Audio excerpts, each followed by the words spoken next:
Bienvenidos al podcast del Laboratorio de Estudios Regionales de la Facultad de Comercio y Administración Victoria. Desde la Universidad Autónoma de Tamaulipas, el doctor Francisco, la doctora Carla y el doctor Luis, junto a expertos invitados, exploran las claves para entender y transformar nuestra realidad regional.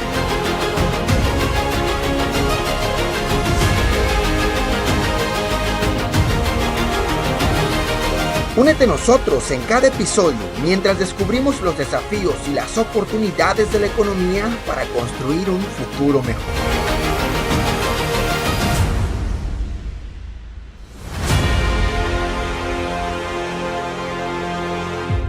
Comenzamos. Hola, ¿qué tal? Soy Luis Alberto Mendoza y estamos en una edición más de este podcast. Estoy en este momento acompañado por el doctor Francisco García Fernández, quien es el coordinador del Laboratorio de Estudios Regionales, y hoy vamos a hablar en torno a la economía social. Esto pretende ser una plática, una buena plática, abordando los principales temas, lo que está vigente en este momento en cuanto a economía social. Y claro, yo creo que aquí hay mucho de qué platicar, ¿no, Francisco? A ver, vámonos poniendo rudos, ¿no? Con esto. Yo considero que la economía perdió tanto la brújula que ahora le tienen que decir que es economía social, cuando en realidad la economía pues es parte de las ciencias sociales, ¿no, Francisco? ¿Tú qué piensas en torno a esto? Luis, es un gran problema teórico y práctico, ¿no? Porque en los últimos meses, años, aquí en México en particular, asociado a un gobierno federal con una proyección precisamente de atender las necesidades de los más vulnerables, desprotegidos durante muchos decenios, a partir de ahí empezó a platicarse con mucha frecuencia del tema de economía social desde el centro del país, pero también ha retomado precisamente en los últimos años desde donde nosotros nos encontramos, que es uno de los lugares periféricos. Pero nosotros, como economistas políticos, que es nuestra formación original, sabemos de esto, de dónde se origina, ¿no? Y podemos debatir y conversar un poco para darle a conocer a nuestros oyentes, estudiantes, y no solamente estudiantes, sino también interesados en los temas que tienen que ver con la economía, pero también más allá de la economía, con los problemas que nos atañen a todos. Conversar un poco de dónde viene, por qué se toma se retoma este tema de la economía social. Digo retoma porque ya no es un tema reciente, aunque le platicaba que recientemente ha tomado auge, pero cuáles son sus orígenes, ¿no? ¿De dónde viene? ¿A qué se debe que se haya retomado? ¿Y cuáles son sus orígenes, es decir, iniciales, ¿no? Podríamos empezar un poco platicándolo y más adelante, puede ser en otro podcast, ya profundizar en temas que tienen que ver ya con problemas mucho más conceptuales, teóricos, que ayudarían a entender el problema, ¿no? Sí, claro, porque si hay algo cierto es que de repente hay un boom en torno a lo que le llaman la economía social y todo el mundo habla de economía social, economía solidaria, hablan de cooperativas, hablan de esta parte contrasistémica al margen del sistema capitalista, contracultural, pero con esta nueva línea como que les da miedo mencionar a Marx. O sea, Marx espanta a los economistas, incluso hasta a los sociólogos, pero sobre todo a quienes están haciendo la política pública, por ejemplo, ¿no? A los que están haciendo los planes de estudio en las escuelas, universidades, todo, el nombre de Marx espanta. Entonces, se retoma este tema como economía social que viene de esta contrapropuesta al sistema capitalista como forma de organización y le ponen esta etiqueta, ¿no? Entonces, a partir de ahí sería importante ver cuál es la definición de economía social, o sea, cómo podemos definir economía social de manera sencilla. Ok, me parece que es bien empezar por ahí, ¿no? Es decir, para definir la economía social de forma sencilla, yo la podría definir hoy como formas de organización económica basadas en la cooperación, la solidaridad, la distribución equitativa de la riqueza producida. Es decir, vemos dos conceptos, cooperativismo como formas de economía social que promueven la autogestión y la propiedad colectiva de los medios de producción.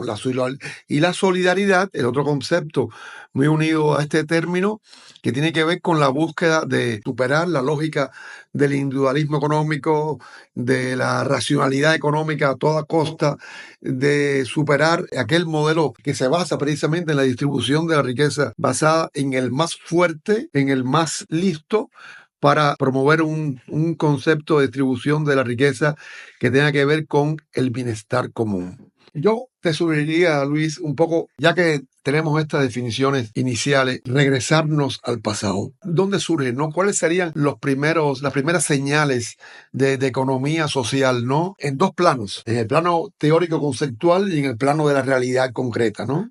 Los economistas entendemos de qué estoy hablando, ¿no? La realidad concreta, estoy hablando del surgimiento en la forma de organización de la economía, de formas, por ejemplo, ya formas cooperativas, formas de autogestión, como oposición a las formas privadas, ¿no? Que es la empresa privada. Pero si quisiéramos mencionar un origen, yo creo que no se puede dejar de mencionar la revolución industrial. La revolución industrial inglesa, fines del siglo XVIII, principios del siglo XIX, que fue un hecho económico fundamental para poder entender, es decir, qué pasó en el mundo, en el sistema económico, social, político del mundo, y que transformó las relaciones humanas y las relaciones en las cuales trabajábamos, y por tanto transformó algo muy importante, la productividad. A partir de ahí, es decir, el mundo cambió. Es decir, la mecanización de la producción en masa, las nuevas tecnologías que permiten incrementar la productividad a niveles nunca antes conocidos. El triunfo, según Marx, definitivo de las formas capitalistas de producción sobre las formas no capitalistas. Dotó al capitalismo, al empresario capitalista, de aquellos mecanismos tecnológicos y de producción que le hacen insuperable por otras formas económicas. Entonces, ese impacto que trae la productividad sobre el resto de la sociedad es fundamental para poder entender cómo se impone a partir de ahí una forma de producir y por tanto de competitividad entre los individuos, entre las empresas, donde la sobrevivencia a toda costa y la racionalidad económica es fundamental para entender desde qué momento hasta acá hemos vivido. Por eso, ese es el plano real, ¿no? El mundo real. El otro plano que me gustaría detenerme, que es el tema de cómo se refleja esto en la teoría económica. Conocemos el papel que tuvo los grandes economistas clásicos, ¿no? Smith, con la teoría del mercado libre, ¿no? La búsqueda individual del beneficio personal, se guiaba por la mano invisible. Aquí hay un momento muy importante que genera, según Smith, un orden natural de organización, donde el interés colectivo, esto es importante, el bienestar colectivo se logra a partir de la búsqueda individual del beneficio, ¿no? Donde tú compites, haz lo que tengas que hacer. Aquí el medio es la lucha a cualquier costo para, a partir de ese medio, lograr el interés colectivo. Es decir, el bienestar colectivo se logra por la individualidad. Todo lo que Smith trabaja en el tema de la división del trabajo, papel que tiene en la productividad y el papel de los mercados competitivos. Entonces, en Smith hay una señal importante de esto, ¿no? De cómo entender la economía social a partir de ese precepto o ley, si pudiéramos llamarlo así, que definió como la ley de la mano invisible, ¿no? ¿Ok? Entonces, por ahí hay otros economistas que todos conocemos, o sea, Ricardo, súper importante para poder entender el tema de la ley de rendimientos decrecientes, pero sobre todo hay un economista que hay que trabajar con mucha más profundidad, que es John Stuart Mills, un economista también fundamental, porque fue el primero que hace las críticas al capitalismo superexplotador, a los efectos del incremento de la productividad del trabajo, producto de la revolución industrial. Y aquí es donde entonces precisamente en Smith hay por primera vez esas críticas, pero no es, según mi comprensión del problema, no es hasta Marx que surge por primera vez una comprensión científica de qué cosa son estas formas de economía social que surgen en el capitalismo. Un ejemplo clásico es el tema de las cooperativas. Luis, habíamos platicado sobre el tema, como en el plano ya real práctico, no ya teórico conceptual, las cooperativas surgen como una oposición, precisamente una forma de organización de los trabajadores para oponerse a la explotación excesiva del trabajo que surge con la revolución industrial. Era una forma de organizarse para oponerse a la explotación del capital. Y que ya surge siglo XIX y Marx las caracteriza, ¿no? Pero lo importante de Marx es lo que viene después. Te había comentado alguna vez que tuve la suerte de tener en mi estudio de licenciatura un profesor que estudiaba desde el punto de vista teórico, es decir, ¿de dónde surgen estas formas de economía social o de relaciones de producción capitalistas? Pero ya estas no son capitalistas, son una negación a las formas capitalistas de producción porque niegan la propiedad privada, ¿no? Él le llamó a esas formas de economía social, y lo hemos discutido otras veces, lo llamó formas transitorias de relaciones de producción. Son formas económicas, como son las cooperativas, las sociedades anónimas de propiedad colectiva, que niegan la esencia del capitalismo, que es la propiedad privada sobre los medios de producción. Por tanto, hay dos cosas importantes. Por un lado, es decir, el surgimiento de la cooperativa y otras formas de economía social dentro del capitalismo. Y por otro lado, la comprensión teórica de este fenómeno, ¿no? Que quien los da desde el punto de vista científico, quien da esa comprensión es originalmente Marx, no hay otro. Son formas económicas que niegan la propiedad privada, que es la forma de propiedad y que extingue la esencia del capitalismo, pero que al ser formas colectivas son indicios, señales de que la propiedad colectiva surge dentro de las formas capitalistas de producción, pero la niega a sí misma. Ok, a ver, vamos a ir traduciendo un poco porque creo que ya a lo mejor para quienes nos escuchan ya se volvió muy técnico, ¿no? Muy Pero teórico. sí, muy teórico, voy a tratar de aterrizarlo. En primera instancia, creo que es importante entender lo que pasa con la revolución industrial y hay que entender el contexto, ¿no? En un momento determinado donde se crean industrias, se crean empresas o la cuestión de las fábricas específicamente y sin ninguna restricción, es decir, en ese momento pues no existía el obrero, ¿no? Ahí se crea esa figura que es quien trabaja en estas fábricas y como tal tampoco existía un horario laboral, no existían vacaciones, no existía ninguna prestación para el trabajador. Estamos hablando de que se seguía al pie de la letra lo que explicaba Smith en un momento determinado, la libertad completa de mercado y este beneficio individual que visto desde los propietarios de las empresas, que los vamos a llamar medios de producción, todo lo que sirve para producir. Entonces, surge obviamente problemas en torno a esta explotación. Se sabía que era injusto, que era rapaz, pero no había nadie que lo explicara todavía. Mencionas a Stuart Mill, es un genio. También con esta parte que nos habla de la libertad y todo esto, pero que después se acentúa más con la crítica que hace Marx en torno a la situación y sobre todo a esta forma de producir llamada capitalismo. Es la forma de producción basado en que los medios de producción tienen un dueño. Yéndonos más allá y para no confundir, la respuesta de Marx a esta situación que tiene que ver con la estatalización de los medios de producción, es decir, para que no haya esta explotación, los medios de producción, fábricas, empresas, tienen que estar a manos del Estado. Que ese es el socialismo. Vamos a conocerlo como...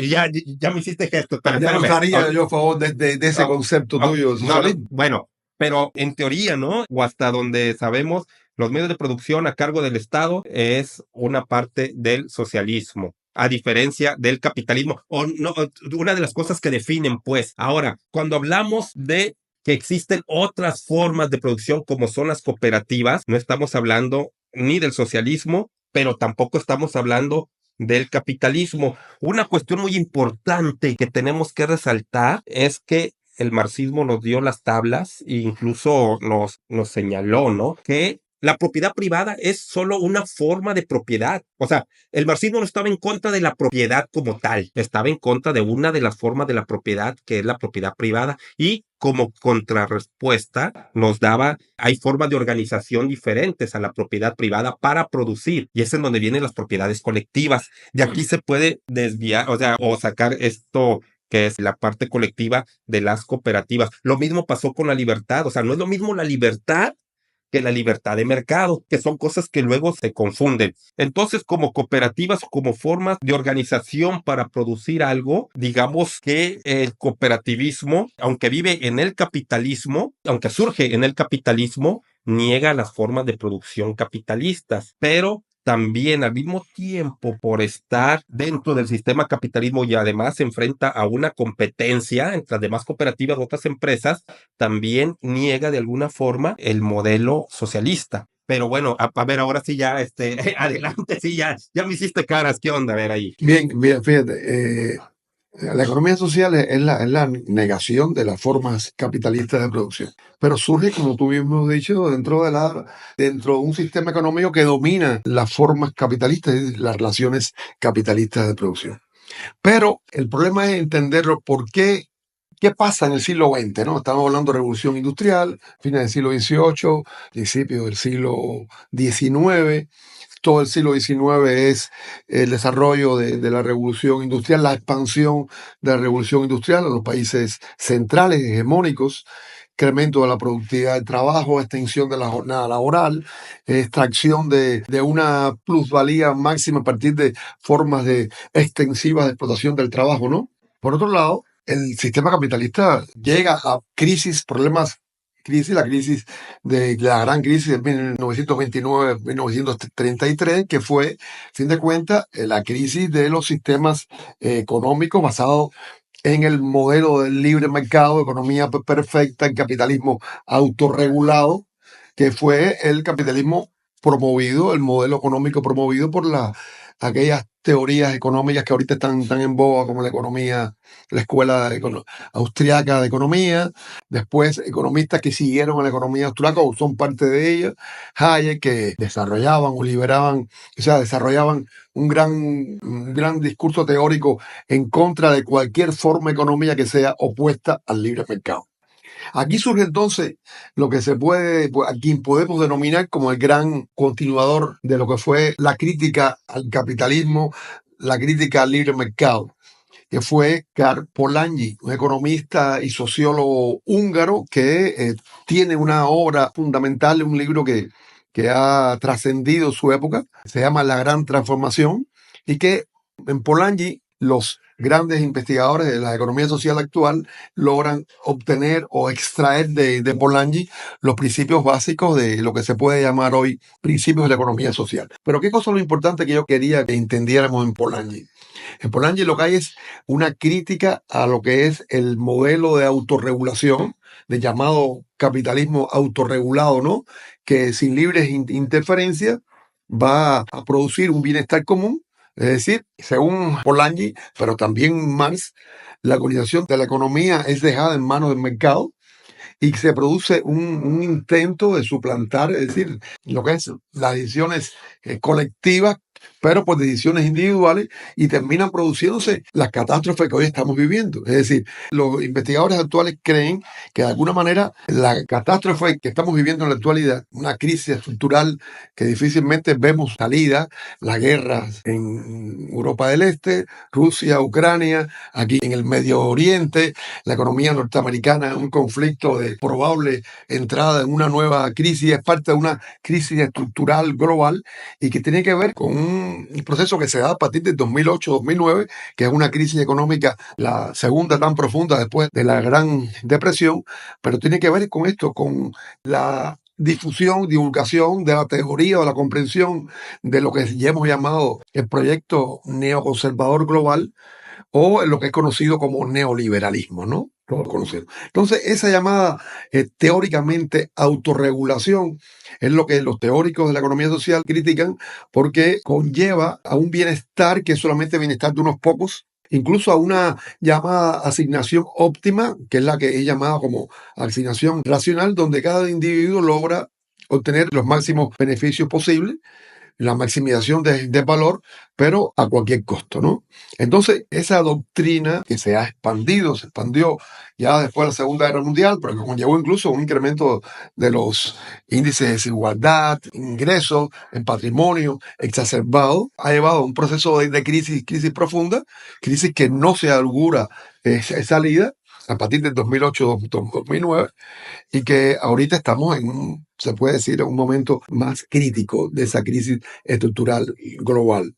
Yo lo llamaría incluso que ahorita lo que estamos viendo, la contrapartida de esto, es el auge que tiene en el mundo la economía social, de diferentes formas. Vamos a Europa, hoy los países, y esto precisamente está alineado con la concepción del desarrollo del capitalismo, ¿no? Los países más desarrollados, un nivel mucho más elevado del desarrollo de la fuerza productiva, son los que tienen formas de economía social que niegan las formas privadas y que desarrollan ampliamente esas formas sociales, como son cooperativas, sociedades de organización colectiva para distribución de la riqueza. En Europa, por ejemplo, estuve investigando la divulgación que han tenido, y Alemania, por ejemplo, hay un dato que tuve que obtener, que uno de cada cuatro y de cada cinco alemán probablemente esté participando en una forma de economía social. En Finlandia, Dinamarca, sí, los países más desarrollados son los países donde más profundidad y desarrollo tienen las formas de economía social. Suecia, Noruega, las cooperativas juegan un papel crucial en sectores como la vivienda, la energía renovable, la agricultura. En Países Bajos, en Bélgica, también en la agricultura, en la finanza. Es decir, no es en aquellos países donde hay un nivel limitado de las fuerzas productivas, donde hay una distribución muy limitada del bienestar, porque es poco el desarrollo, sino en aquellos países donde hay un nivel muy elevado de desarrollo económico, donde hay un fuerte desarrollo cooperativo. Y precisamente en los últimos años ese desarrollo va hacia la sostenibilidad, hacia la inclusión social, hacia una distribución equitativa de los beneficios económicos. Todo eso como negación de las formas privadas de propiedad que precisamente llevan a todo lo contrario. Por eso es un tema importante, profundo, teóricamente y práctico, que si hay interés, obviamente podemos desarrollarlo aún más, pero las fuentes para entenderlo hoy desde el punto de vista teórico están en Marx y en Karl Polanyi. Solamente quisiera para mencionar, hay dos importantes investigadores que son los que más trabajan este tema en el mundo hoy. Más, hay muchos, hay una corriente importante teórica de economía social que está trabajando permanentemente ya desde hace unos años. Hay un economista francés muy reconocido en este ámbito que se llama Jean-Louis Lapillé. Trabaja sobre el tema de economía social, solidaria, papel de las políticas públicas, y han incorporado ese discurso, ¿no?, de una nueva democracia diferente, de inclusión social, el tema de la desigualdad, el tema de la discriminación a las mujeres, por ejemplo, está muy visualizado porque precisamente se quiere orientar hacia una democracia inclusiva y a una economía plural. Francisco, se nos va el tiempo hablando de estos temas. Hay mucho que hablar en torno a ello y creo que esto tiene que quedar en puntos suspensivos. Te propongo continuar con este tema porque de aquí parten muchas cuestiones, sobre todo por todas las líneas que se desprenden desde estas formas de organización, ¿no? Incluso las organizaciones que aunque no son netamente de producción, sí de organización, o sea, todo lo que se desprende de los sindicatos, todo lo que se desprende de las cooperativas como forma de producción, todo lo que se está desprendiendo de las visiones incluso anarquistas, de las formas de organización anarquistas autogestivas, que también es muy importante, yo creo, abordar y que en su momento lo haremos, ¿no? Por lo pronto nos quedamos con todo esto que nos dices. Yo creo que hay más preguntas que respuestas. Invitamos a quienes nos escuchan a ir formulando las preguntas porque este tema todavía tiene para más, ¿no, Francisco?